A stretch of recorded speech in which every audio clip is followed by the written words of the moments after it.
আসসালামু আলাইকুম ওয়া রাহমাতুল্লাহি ওয়া বারাকাতুহু। সম্মানিত দর্শক ও শ্রোতা মণ্ডলী, আজকের আলোচনার মূল আলোচ্য বিষয়টি হচ্ছে চলো না তবে হাঁটা শুরু করি তাকওয়ার পথে তাকওয়ার সাথে।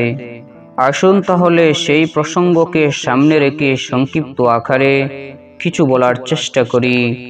নিজেকে খুব যত্ন করে লুকিয়ে রাখা একজন খাস পর্দাশীল নারীর চেহারা এক মুহূর্তের জন্য হঠাৎ কোনো পরপুরুষ দেখে ফেললে কষ্টে সেই নারীর বুক ভেঙে আসার উপক্রম হয়, কান্না করে ফেলে, হৃদয় ব্যথিত হয়, নিজেকে অপরাধী মনে করে ভয়ে গলা শুকিয়ে আসে।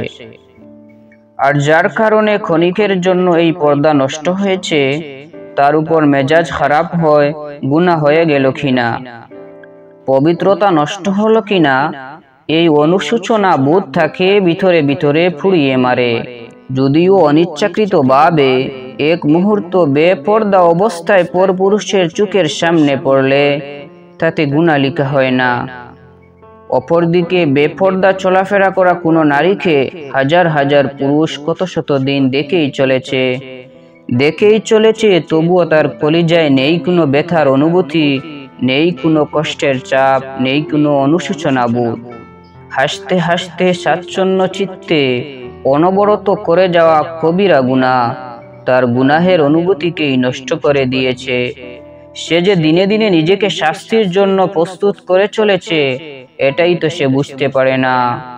ফরজ হুকুম লঙ্ঘনের শাস্তি গুনাহের নিচে চাপা পড়েছে তার অনুশোচনা বোধ। এই দুই শ্রেণীর নারী আমাদের চারপাশে বাস করা একই নারী জাতি, অথচ ঈমান আর তাকওয়ার মাঝে কতই না পার্থক্য।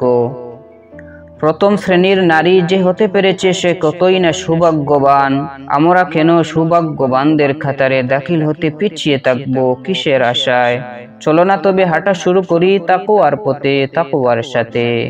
আসসালামু আলাইকুম ওয়া রাহমাতুল্লাহি ওয়া বারাকাতুহু।